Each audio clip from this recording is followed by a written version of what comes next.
Seigneur, en réalité, nous sommes devant toi. Seigneur, ce qui est sûr, nous sommes devant toi. Et nous savons que personne n'est venu devant toi et retourner la même. Raison pour laquelle, Seigneur, nous savons, Seigneur Jésus, que nous ne retournerons pas comme nous sommes venus. Regarde ce peuple qui est devant toi, Père.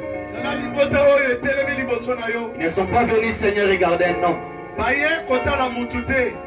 Ils sont venus, Seigneur Jésus, te regarder ou te voir. Ils veulent te rencontrer ce soir, Père.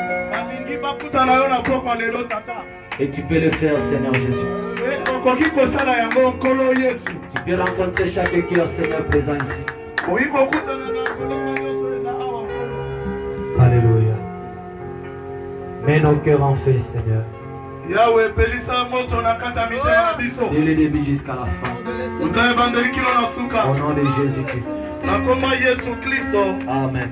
Amen. Frère Benjamin, donne-nous ces cantiques-là, mets mon âme en feu.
Alléluia.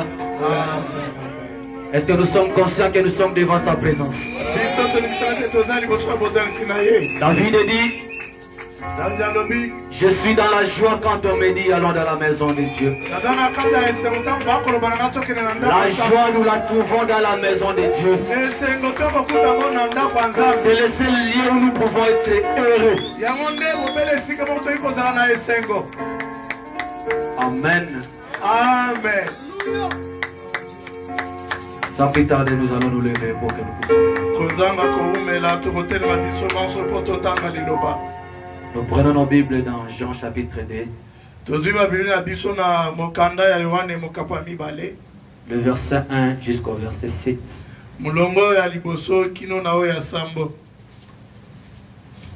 Amen. Amen. 3 jours après, il y eut des noces à Cana en Galilée.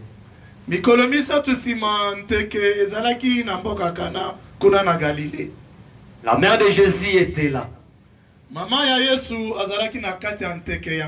Et Jésus fut aussi invité aux noces avec ses disciples.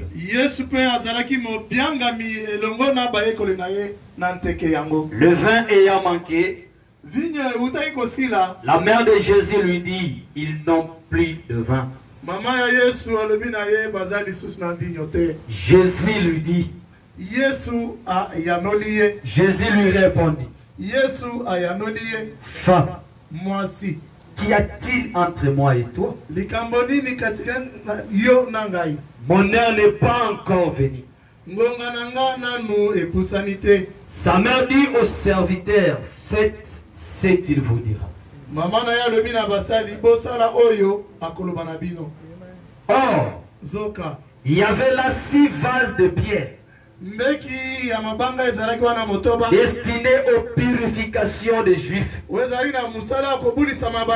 et contenant chacun 2 ou 3 mesures.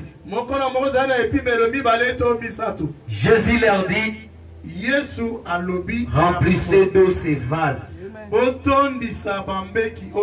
Et il est rempli jusqu'au bord. Amen, amen. Nous pouvons nous mettre, que Dieu bénisse la lecture de sa parole. Amen. Amen. Amen. Amen. Nous sommes venus manger. Amen. Amen. Nous allons nourrir nos âmes ce soir. Alors soyons prêts, ne soyez pas distraits. Amen. Amen. Le dimanche, nous avons écouté la prédication. Le sujet était Ephphatha. Ce qui veut dire ouvre-toi. Est-ce que Dieu a ouvert nos oreilles? Est-ce qu'il y a des oreilles débouchées ce soir? Ephphatha. Amen. Amen. C'est-à-dire ouvre-toi. Et aujourd'hui, nous allons prendre Ephphatha comme notre thème.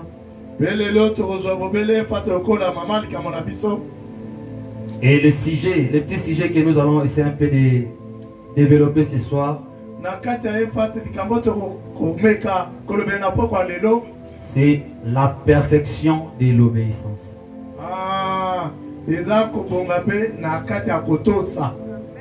Amen. La perfection de l'obéissance. J'aimerais que nous soyons attentifs. Parce que ça va nous aider ce soir. Cette perfection est en trois. La perfection dans l'obéissance, la perfection que nous parlons est en trois. Parce que Dieu est parfait en trois. Amen. Amen. Premièrement, nous avons entendre, reconnaître et agir. Trois. Amen. Amen. Comme nous l'avons suivi le dimanche, la première des choses, nous entendons. La deuxième des choses, nous reconnaissons. Et la troisième des choses, nous agissons. Mais dans tout ça, Dieu a besoin d'une seule chose. C'est d'agir. Amen. Amen. Obéir signifie agir. Tu peux venir, tu écoutes, tu reconnais, mais tu ne fais rien. Tu n'as pas encore obéi. Amen. Amen. Quand tu écoutes la voix de Dieu, tu reconnais que c'est Dieu qui t'a parlé. L'obéissance vous exige d'agir. Quand on est obéissant, on agit. Amen. Amen. Jésus a donné une parabole. Il y avait un père qui avait des enfants. Ce papa-là avait des enfants, garçons. Il appelle le premier garçon. Il lui dit, tu vas aller au champ pour travailler un peu. Le premier lui dit, non, je n'irai pas. Amen. Amen. Il appelle le deuxième. Il lui dit, est-ce que tu peux aller au champ essayer un peu de travailler? Le deuxième lui dit, j'irai. Mais le soir, quand le père est rentré, il a trouvé que le travail qu'il avait demandé est fait. Mais qu'elle a essayé de demander, c'est celui-là qui avait refusé qui a fait le travail. Quand il a essayé de poser la question, mais toi tu avais refusé le matin? Il dit oui, j'ai refusé, mais j'ai senti dans mon cœur d'aller faire. Et celui qui avait dit j'irai n'est plus allé. La question est posée, qui a obéi? Ou qui a fait la volonté de papa? C'est lui au départ qui avait déjà refusé. Mais quelque chose lui a parlé en lui. Va travailler. Amen. Amen.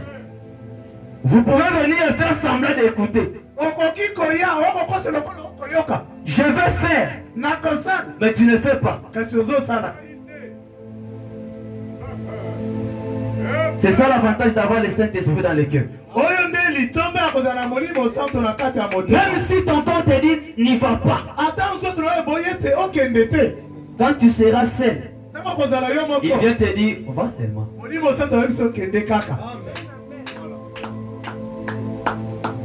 Faire la volonté de Dieu, ce n'est pas ce que nous voyons avec nos yeux.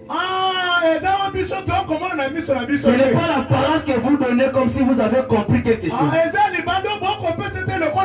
Faire la volonté de Dieu, c'est d'agir conformément à ce que lui vous demande de faire. C'est ça la perfection de l'obéissance. Amen. Amen. Si tu veux obéir à Dieu, alors fais ce qu'il te dit. Est-ce que nous sommes ensemble? Dans tout ce que nous disons, Dieu cherche une seule chose, l'action.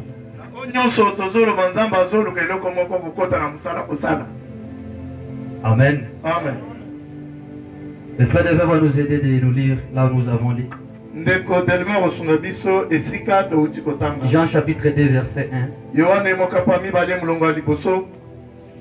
Nous commençons.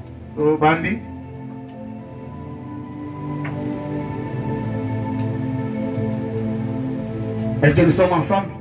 Nous parlons de la perfection de l'obéissance. C'est très important.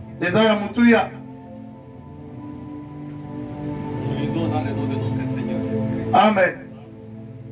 3 jours après, il y eut des noces à Canaan en Galilée.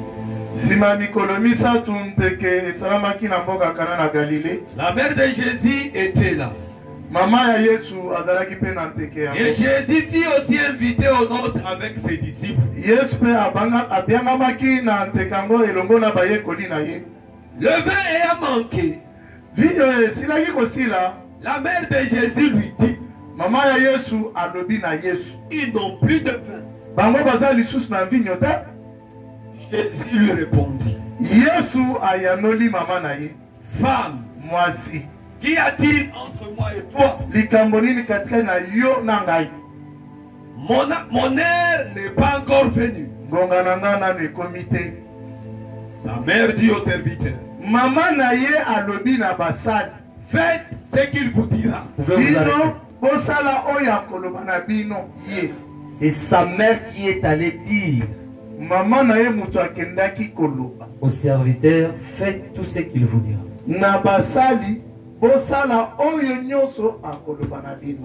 En d'autres termes, obéissez à tout ce qu'il vous dira. Amen. Amen. J'aimerais que vous puissiez comprendre encore une chose là. Le verset 1 nous dit ceci. 3 jours après, 3 jours, ça ne pouvait pas se faire à la 4e journée. Donc, Dieu est toujours parfait en 3. C'est encore 3 jours. Cette noce-là s'est passée en Cana. Amen. Amen. Oh, le nom Cana ici c'est en hébreu. Qui veut dire Un endroit de roseaux. Esika yaba matiti ya mike mike. Donc esika yaba nzete ya mike ebotaka pembeni ya mai. Amen. Amen. Et ces roseaux-là, comme ce sont de petits arbres qui poussent tout près des eaux, tout le temps sont en mouvement à cause du vent. C'est comme ça que Jésus a posé la question, qu'est-ce qu'il faut aller voir? Un roseau agité par le vent. Parce que les roseaux sont toujours agités par le vent. Est-ce qu'on comprend? C'était dans cette lieu-là qu'on avait aussi invité les gens de Jésus. Parce que au milieu des gens qui sont agités, Jésus ne savait pas comment il pouvait donner la révélation à ces gens-là, c'est-à-dire le vin. Quand je dis ces gens-là, les gens ce sont des arbres. On nous avait prêché ici. Et ces roseaux-là représentaient le peuple qui était présent là. Ces roseaux-là représentent les gens qui sont tout le temps ballottés dans l'esprit. Vous êtes là, mais vous êtes tout le temps ballottés par le vent. Des fois, ce sont des doctrines. Des fois, ce sont des problèmes. Tout le temps ballottés. Et dans cet état-là, Jésus ne peut jamais venir vous utiliser. C'était parmi les choses qui empêchaient Jésus de répondre positivement à Marie. Est-ce qu'on se comprend? Ils étaient en Cana. Jésus a regardé. Non, je ne peux pas. Je ne peux pas. Ces gens sont trop ballottés. Les donner le vin, c'est comme si le vin, c'est une révélation. Et je ne peux pas déposer ma révélation au milieu des gens qui sont ballottés. Je ne peux pas déposer ma révélation au milieu des gens qui n'entendent pas. Je ne peux pas. Amen. Amen. Pendant qu'il était dans ça, une femme est venue. Une femme est venue. Amen. Vous savez, tel que nous sommes ici, nous sommes très importants. Amen. Vous savez, aujourd'hui, pour que Dieu agisse sur terre, il y a une seule voix qui peut lui pousser d'agir. C'est la voix de sa femme ou son épouse. Et Jésus ne peut rien faire. Aujourd'hui, si l'épouse n'a pas encore parlé. Parce que la grâce même sur terre aujourd'hui, c'est vous. Sans vous, Jésus ne peut pas agir. Tel que tu es là, tu es la seule personne qui peut pousser Jésus à agir, même hors temps.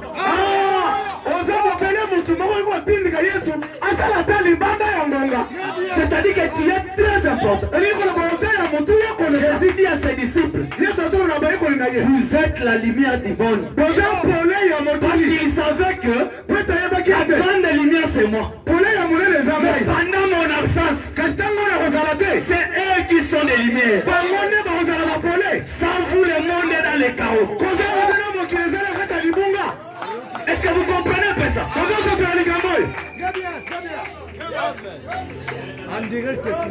Ne prenez pas ces histoires à la légère. Ce n'est pas les habitudes de venir écouter, rentrer. Non, non. Nous suivons de pite. Je vais te dire une chose. Tu vas dire que tu es là. Dieu ne t'a pas appelé en vain. Amen. Amen. Dieu ne t'a pas appelé en vain. Parce que tu peux dire, bon, Il y a beaucoup de gens dans le monde. Mais sans toi, Jésus ne saura pas faire ce qu'il doit faire. Vous savez pourquoi? Parce que chacun de nous est appelé pour un but. Chacun de nous est appelé pour un travail. Si toi tu n'es pas là, ce travail-là ne sera pas fait. Et si toi tu n'es pas disposé, Jésus ne saura pas travailler. Et tant que tu restes toujours inconscient, tu repousses les années. Et Jésus ne sait pas quoi faire. Parce que tu es la seule personne à accomplir ce travail.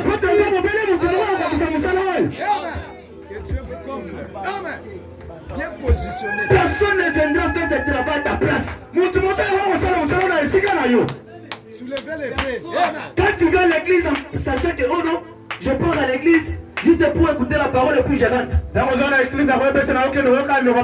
pas ça le but de Dieu. Ce n'est pas ça la volonté de Dieu. La volonté de Dieu, c'est de te voir venir écouter la parole. Et après tu agis. Ce que la parole te dit. Très bien. Bien positionné.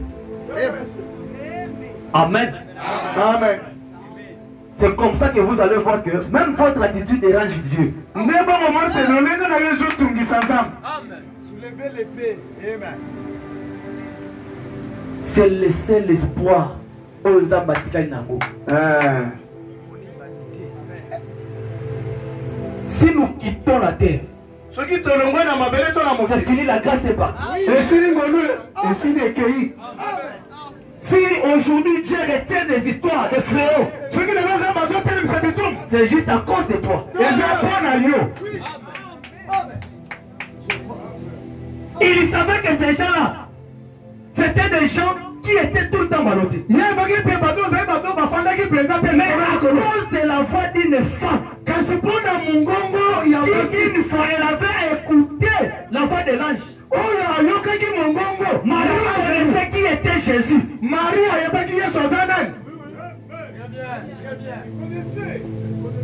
Toi tu as écouté la voix de l'ange. L'ange est descendu et nous avons écouté sa voix. Je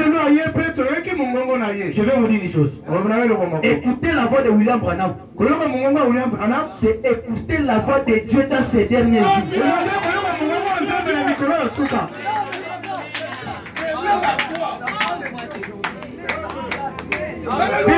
Des années. Tu es sous cette voie-là. Mais quand il se présente devant toi, tu ne sais pas le reconnaître.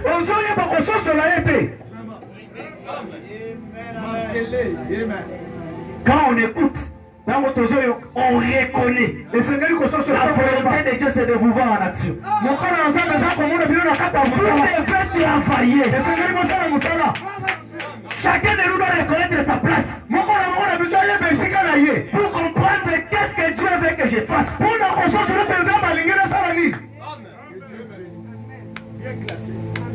Jésus ne pouvait pas donner à ces gens-là de vin.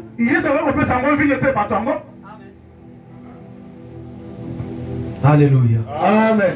L'obéissance est très important. Alléluia. Amen. Je vais vous dire une chose. S'il vous plaît, frère Devin, aidez-nous à aller au psaume. Un peu rapidement parce qu'on va prier à la fin. Nous devons quitter les lieux où nous sommes. On doit monter. Ce n'est pas chaque jour que tu as l'église à Lili, ma Lili. Nous avons battu nos ans à passer. Et ça, nous avons passé. Tu n'es pas le seul à avoir des problèmes, des difficultés. Psaume 40. Banzembo Tukumine. Nous commençons au verset 7. Chaque jour, il faut pas périr ça. Nous. Un chrétien n'est pas dorloté. Un vrai chrétien ne dorlote pas. Mon Christ, on sort ma pacola, ma foutaté. Écoutez ce que la Bible dit. Psaume 40, versets 7 à 10. Nous lisons dans le nom de notre Seigneur Jésus-Christ. Tu ne désires ni sacrifice ni offrande. Tu m'as ouvert les oreilles. Tu ne demandes ni holocauste ni victime expiatoire. Attendez un peu s'il vous plaît. Est-ce que nous suivons la lecture? Tu ne désires ni sacrifice ni holocauste. La Bible dit l'obéissance fait que les sacrifices. Dieu n'a pas besoin de vos sacrifices.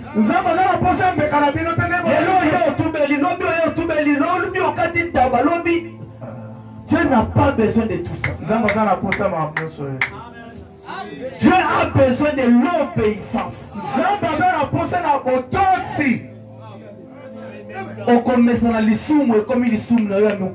Tu vas t'habituer avec les péchés qui deviennent de chaque jour. Dieu n'a pas besoin.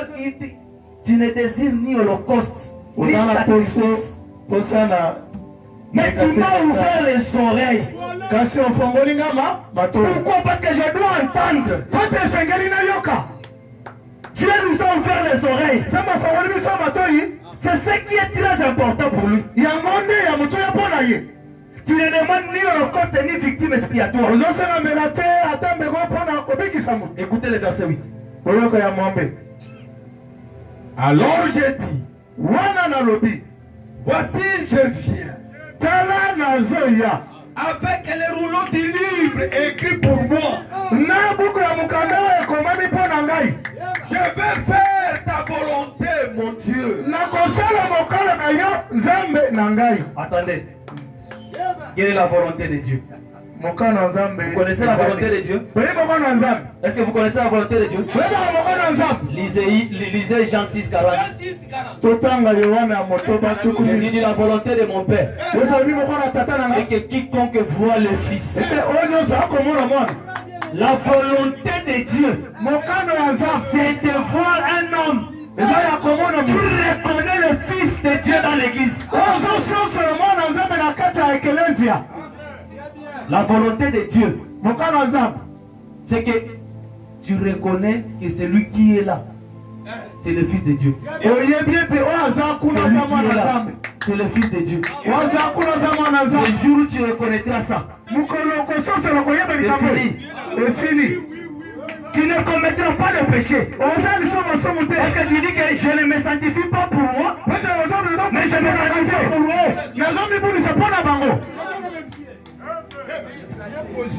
Le jour où tu reconnaîtras, on ne te parlera pas de péché. Tu avais l'apparence de refuseur de vie. Mais quelque chose te dit. Tu ne peux pas aller à l'église avec cet état.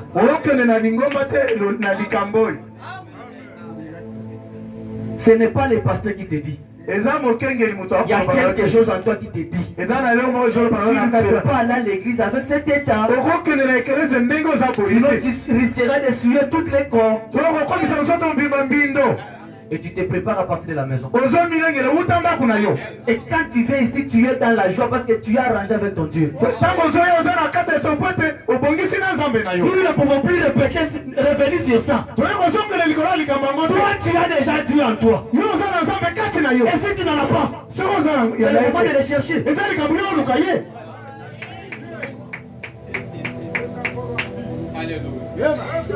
Je veux faire ta volonté. Et la volonté de Dieu, c'est de voir Dieu dans les autres.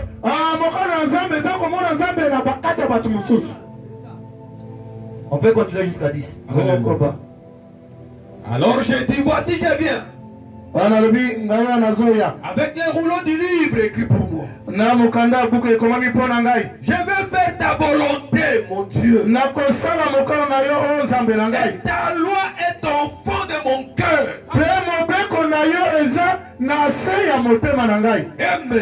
Est-ce que ici, on dit que la loi est au fond du cœur des pasteurs? La loi de Dieu est au fond de ton cœur.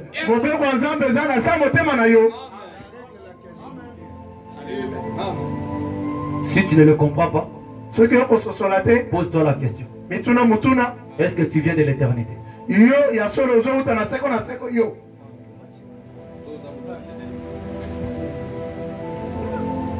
Jésus dit, mes brebis entendent ma voix et me suivent. La loi est au fond de mon cœur. Et ça,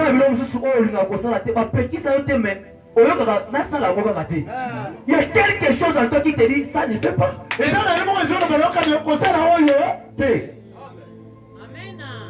Donc pour grandir en esprit, il faut qu'on vous dise, grandissons, grandissons. Vous voulez qu'on vienne ici et qu'on commence à parler les cheveux. Voilà. Ça va nous aider à quoi? Et à la fin, tu vas t'habituer avec ça. Nous, on n'a pas besoin de ça ici. C'est fini. Le temps là est passé. Nous voulons faire des enfants de Dieu. Quand vous venez à l'église, vous les voyez tous joyeux.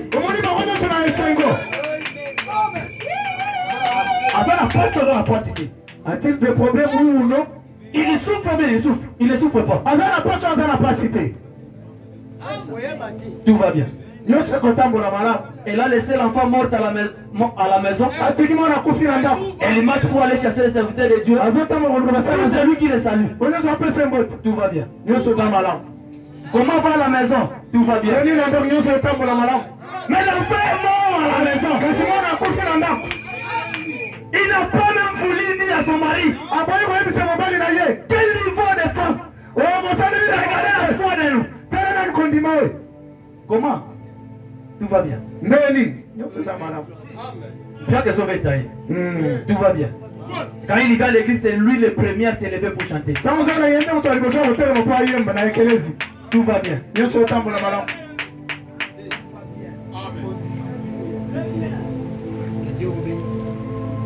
Mais toi tu es là, tu veux que tout le monde sache que non, il y a nous autres souffrir dans l'église.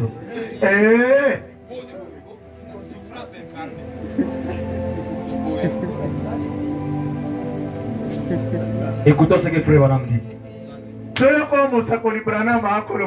Les signes, prêcher les premiers 9 mois 1963.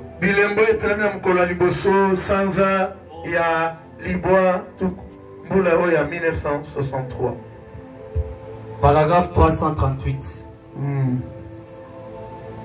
Je prends un peu au milieu là. Une entière obéissance à toute la parole de Dieu vous donnera droit aussi. Ah, botosi na mobimba na yango na liloba na Nzambe nyonso ekopesa bino mpifo tozela na elembo. Est-ce que vous comprenez cela? Quand vous obéissez totalement la parole de Dieu, vous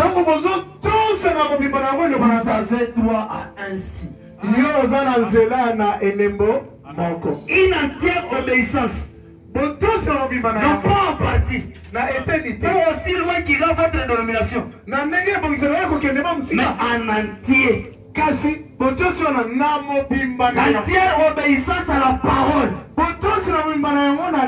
Cette parole qui est Christ vous fait entrer en Christ. C'est la parole qui est Christ. Quand vous obéissez à cette parole Christ, vous entrez en Christ. Voilà. Frère Branham dit ceci. Quand serait-il si vous étiez complètement dedans, mais que vos pieds pendent au dehors? Ah, et que vous avez si vous avez un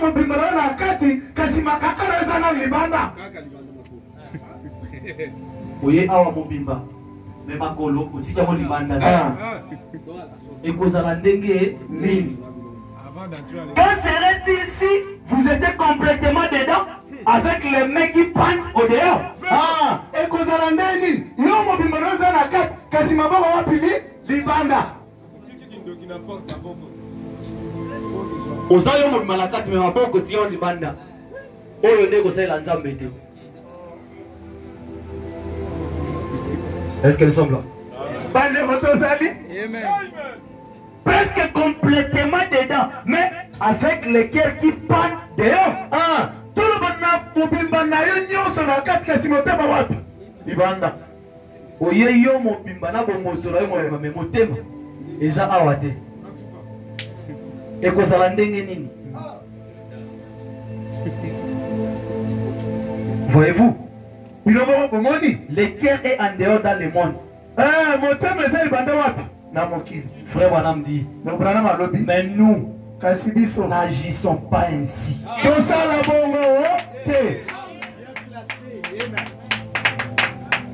Amen. Mais toi, ne faites pas ça. Viens entièrement dans la parole. Frère Branham dit ceci. Écoutez. L'obéissance entière,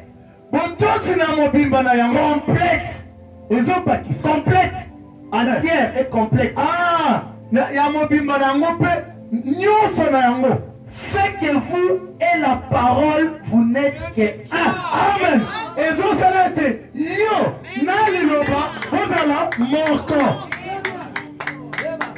Est-ce que vous êtes sûr? Bien sûr. Que tout le monde que yo. Si nous disons que toi et la parole, vous devenez un. Vous savez ce que ça veut dire? C'est-à-dire que tel que tu es là et moi qui suis ici, nous allons komoko.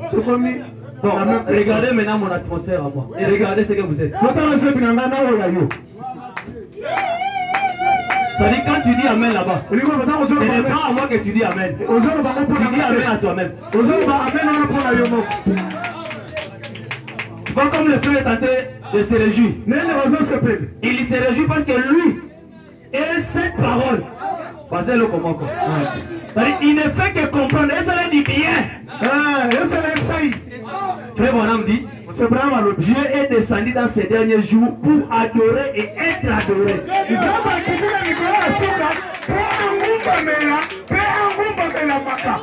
C'est Dieu qui adore. Est-ce que vous comprenez ça?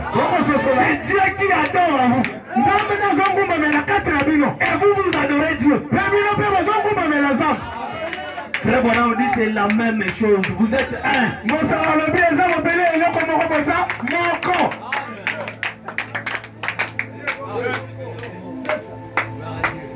L'obéissance complète de la parole de Dieu fait que vous et la parole vous n'êtes qu'un. Vous la croyez toutes. Vous la croyez toutes. Il dit chaque mot. Et elle est toute en vous. Écoutez. Et vous la regardez agir à travers vous.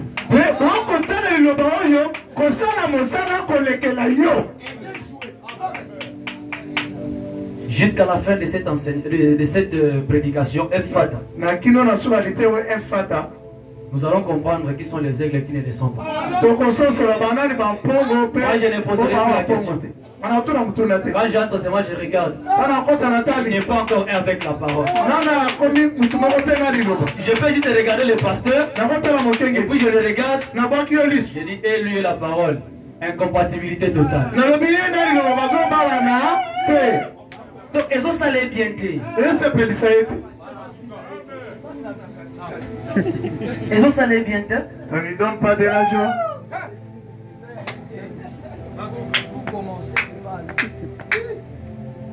Amen. Amen. On continue parce qu'aujourd'hui c'est un jeudi. Mes frères, arrêtons le christianisme où il y a commis ça là. Arrêtons le christianisme qu'on se fait, qu'on se fabrique. Frère Branham dit ceci. Pardon, je vais commencer à voir avec la Bible. Vous allez nous aider, papa Delvin. Lisez-nous Jérémie chapitre 7. On va essayer un peu de marcher dans la Bible. Voyons voir ce que Dieu nous dit.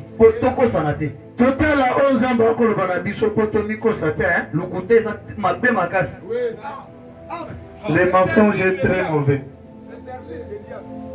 Jérémie chapitre 7 verset 23 Jérémie Mokapasa Molongo Tukumi Balé na Misato. C'est ce que la Bible dit. Nous lisons dans le nom de notre Seigneur Jésus-Christ. Amen.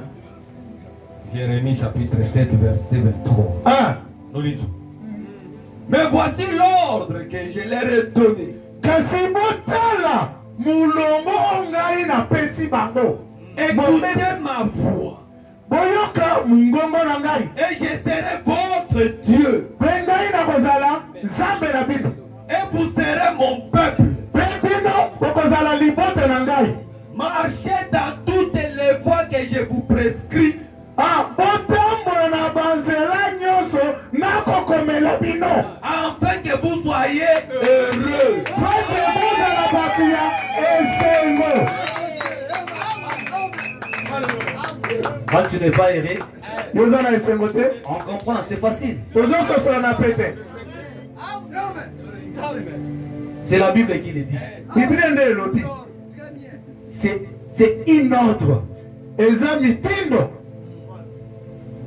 Voici l'ordre que je les ai donné. Botala etina. On appelle La première des choses, écoutez ma voix. Quand vous écoutez la voix de Dieu, la voix de Dieu qui vous dit quitte l'état où tu es, monte un peu, maintenant. Quand tu écoutes cette voix, Dieu dit je serai votre Dieu. Je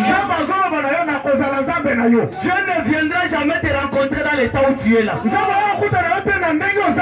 veux à ce que tu fasses d'abord tes premiers pas. Tu quittes d'abord là où tu es. Pour la divine de venir à l'église étant malheureux.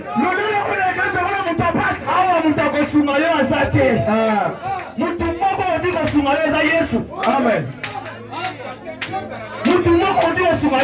C'est cette parole que tu écoutes. Et la parole de Dieu dit, si tu écoutes ma voix, je serai ton Dieu.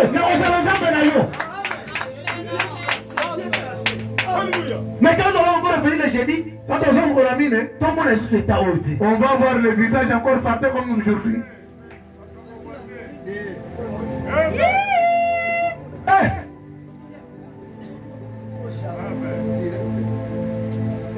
Oh mon Dieu. Oh Nzambe Nangai. On peut continuer jusqu'à 24. Ils n'ont pas écouté. Ils n'ont pas prêté l'oreille. Ils ont suivi les conseils. Les penchants de leur mauvais cœur. Ils ont été en arrière et non en avant. Toujours en arrière.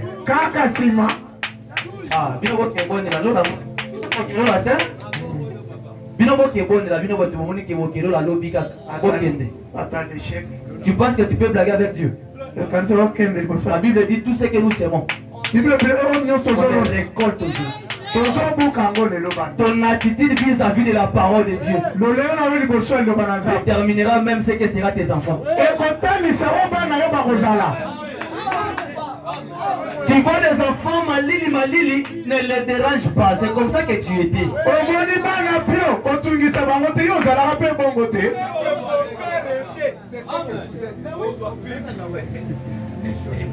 Frère Wanam dit, même Jésus, le Saint-Esprit l'a rencontré sous l'obéissance.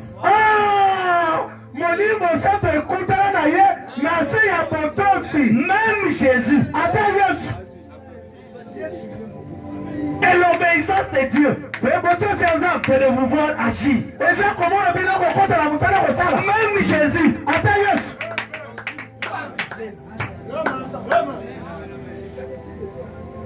on lit les sceaux des Pâques. Prêché le 10 avril 1965, paragraphe 64. Écoutons ce que la Bible dit et ce que les prophètes disent. Il dit ceci. Comme Jésus est né, le Fils de Dieu, pour être Emmanuel. l'expression complète de Dieu dans un homme. Écoutez. Et il l'a trouvé dans un état d'obéissance parfaite au bord du fleuve du Jourdain.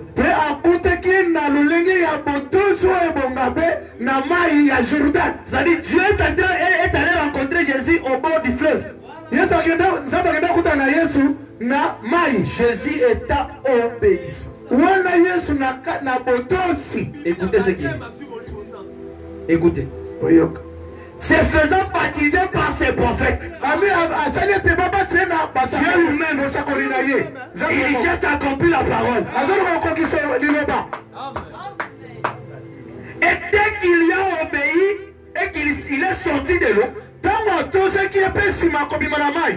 là les cieux se sont ouverts aux yeux de Jean.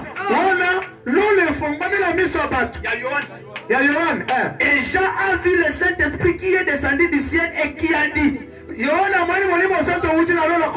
celui-ci est mon fils bien-aimé. Voyez, l'obéissance parfaite. L'Esprit l'a cherché dans l'obéissance. Jésus.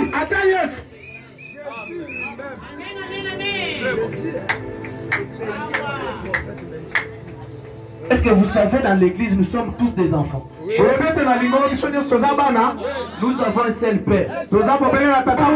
La parole. Le Saint-Esprit. C'est le Père même de notre pasteur.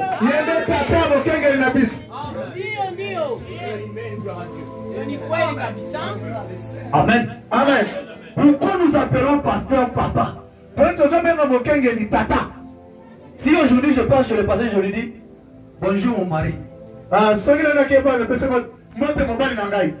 Attends-moi-t-il. Il ne s'étend pas. Je me présente comme l'église. Et lui, le mari de l'église.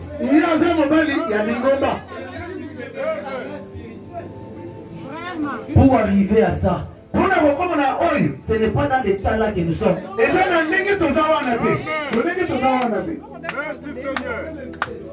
Même Jésus, Jésus qui est Dieu.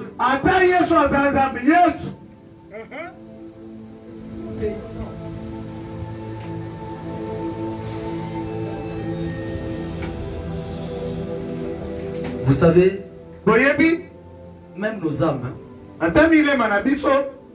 nos âmes à nous, pour que nos âmes vivent, ça demande toujours d'écouter la voix de Dieu, d'être obéissant.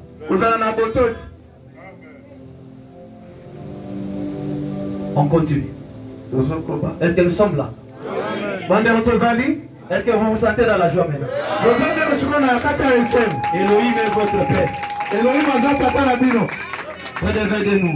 Lisez Ésaïe 55. Évolution et paix dans la Bible.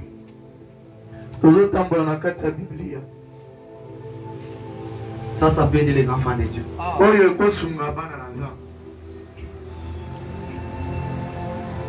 L'obéissance parfaite. Ésaïe 55 verset 3. Écoutez ce que la Bible dit. Nous lisons dans le nom de notre Seigneur Jésus-Christ. Prêtez l'oreille et venez à moi. Écoutez et votre âme vivra. Alléluia. Amen. Je traiterai avec vous une alliance éternelle. Pour rendre durable mes faveurs envers David. Amen, amen. Amen. Donc, dans tout ce que Dieu fait avec ses enfants, la première des choses que Dieu demande, c'est d'écouter. Aussi longtemps ton oreille restera incirconcis. Pendant que les autres font gauche, toi tu continueras à faire droite. Je vais vous dire des choses. Et ça, c'est un accident. Oui, bien, moi. Imaginons-nous, Tous ça la course. C'est le pasteur qui est devant. Pasteur Nada Liboso. Droite. Alors, droite. Alors, droite. Dans 20 km, tu côté à droite. Dans 20 km. Avant qu'on prendra la droite. Droite. C'est là qui ont écouté. Oh, bah, yoki. Bah, qui est à droite? Yo, yo, qualité. Toi qui n'as pas écouté. Si on télé Marakuna, il faut ça dans un peu pour quoi. Vitesse et les gars. Vitesse à message. Ce qu'on a été. Le banza Massimaki. Donc il a déjà dit droite. Ce qui a le dit, il n'y a pas mobile. Avant de dire droite. Il vous dit dans quelques kilomètres on fera droite. Ah, mais dans kilomètres sur votre côté à la droite. On fera droite. Dans kilomètres sur votre côté à la droite. Ils sont tous à l'église, tous les mardi. Tous les mardi, jeudi, chaque jour. Tous les dimanches. Le dimanche. Le pasteur a dit dans quelques kilomètres, on fera droite. Mon cœur, on a mis dans 3 kilomètres pour que tu rencontres à la droite. Mardi. On l'a mis balai. Jeudi. Yamine. Il fait. À côté. Toi, tu viens comme d'habitude. Mais nous avons besoin de l'église dans Moussana Moussous. Dieu voit l'église à un autre niveau. Dieu c'est la voiture. Tout le monde masumu. Tout le monde masumu. Au sommet de masumu na yo. Au sommet de masumu na yo. Tu n'es pas au coup fort. Au terre tout le monde masumu. Et c'est lui déjà.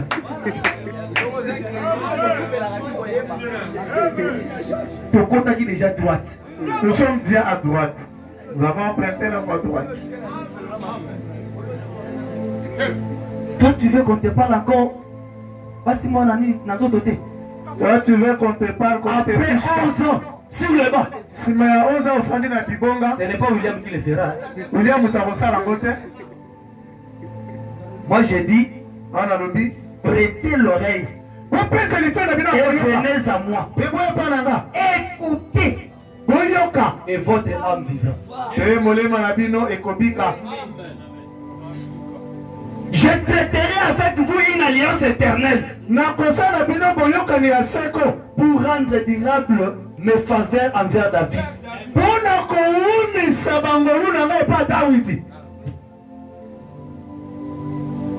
Nous lisons la Bible et nous lisons les prophètes. C'est lui la bouche autorisée.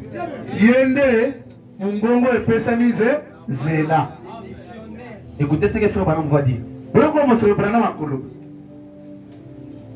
Entre les gens qui écoutent et ceux-là qui n'écoutent pas. Le Dieu de cet âge est mauvais. Prêché le 1er août 1965. Paragraphe 137. Les enfants de la désobéissance et les enfants de l'obéissance n'ont rien en commun.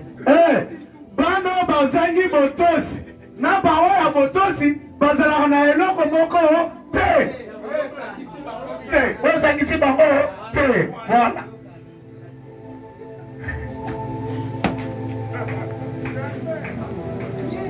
Que Dieu nous aide. Amen. Je vais répéter. Les enfants de la désobéissance et les enfants de l'obéissance n'ont rien en commun. Explique Frère Branham. Il dit l'un est du jour de la lumière, l'autre est de la nuit des ténèbres, de l'âge mauvais, de cet âge mauvais des ténèbres. Il commence à citer des boîtes de nuit, des soirées dansantes, mais où on est quand même membre de l'église.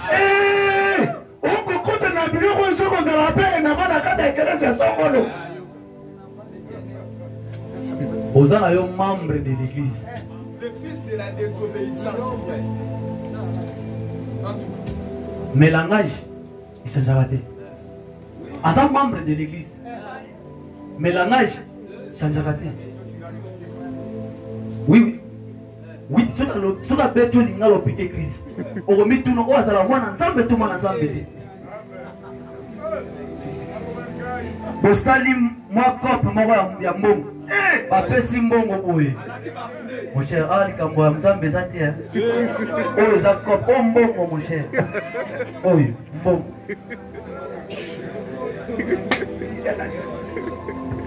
na matanga ndeko na ye akufi alokoli bilamba eza baolela mutakala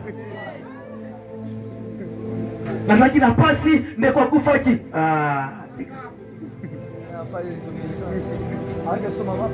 nous n'avons rien encore. En tout cas,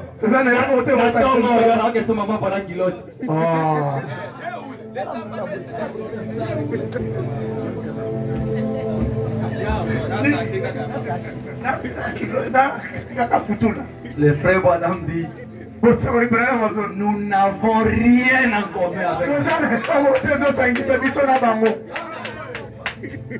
je vous dis la vérité. L'esprit qui agit maintenant va séparer des camps.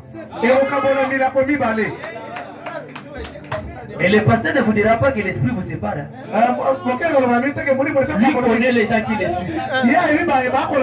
Il connaît les enfants de l'obéissance.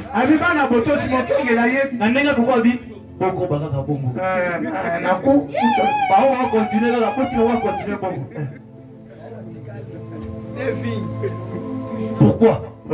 Parce que cette loi-là, elle est dans vos cœurs. Il a toujours dit ceci. Chez nous, ici dans le message, on n'a pas les habitudes. Il y a qu'on poste à Batouyo, qu'on a la diacre. Toi tu seras ceci. Toi tu seras archibishop. Ici nous regardons ce que tu manifestes. On te prête par rapport à ce que tu as manifesté.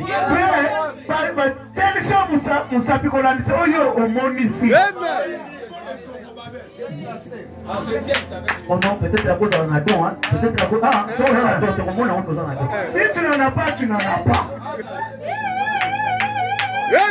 Pasteur t'aime. Le problème est que on sort de sa position. Le monde c'est que on s'est dit était le même.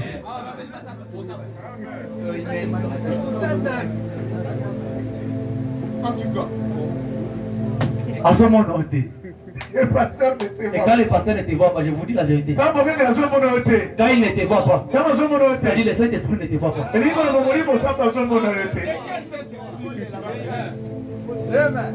Ce que mon pasteur a dit, maman micro non, mon tu n'avais pas besoin de m'en dans nzoto to na molimo. Parce que dans nzoto la bosse va papa micro na zena windi. Mais ça on m'en na molimo, c'est-à-dire la kewa.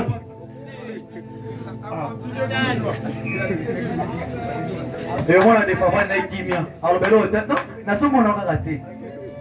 Qui est ma bolongo. Ce pasteur somo qui est ma bolongo. C'est un problème. Et comme il est comme il est calé dans tout. Amen. Est-ce que nous sommes dans la joie? C'est cette parole qui nous donne la joie.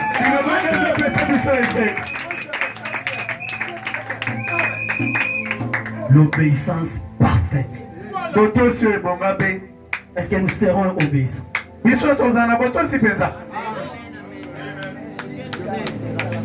On ne veut plus voir les gens qui viennent à l'église. Le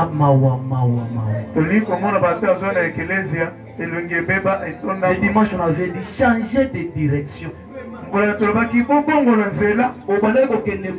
Changer, maman.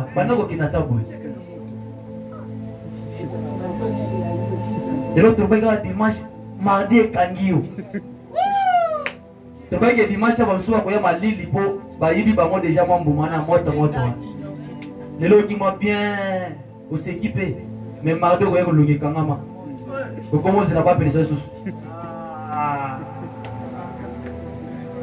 Montre à l'émotoire. Amen. Amen. Alléluia. Amen.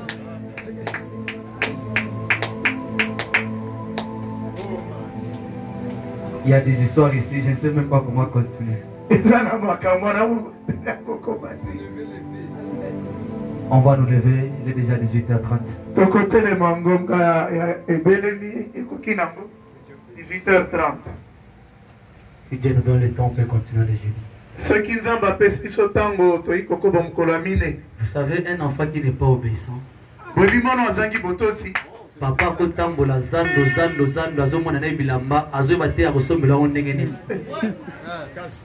Erma watala bi oyo kokoka Jean te kokoka ete mbala moko yena mutema bi kokoka ete. Peut-être pas que ça écoute yote. Mais moi naza obéissant. Et la maître kokoka yoan kokoka e. Non, attention ko qui était en kola nango ezala monene. Donc il ne veut pas passer. Alingi kolekate la bawa. Si tu n'es pas obéissant vers ton mari, ce que c'est pas mobali na yo. Olingi basomela o mama buta bilamba malamu mais oza obéissant. Akotambola zando mobimba leki même côté ma papa ezali aba. Alinga somba boya kanisa bi na ebisa ki abima te mais yo na bima ki déjà.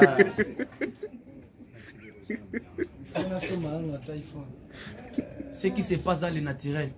Dans le spirituel, c'est la même chose. Soyons obéissants.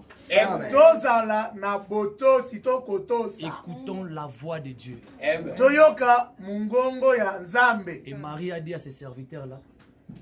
Il a dit à ses serviteurs. Marie a dit faites tout ce qu'il vous dit.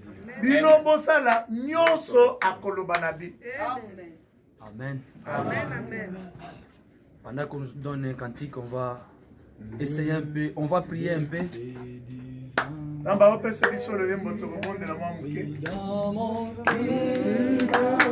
cœur, le fait divin. Oui, dans mon cœur, le fait divin. Oui, dans mon cœur. Le fait divin, oui, dans mon cœur. Oh,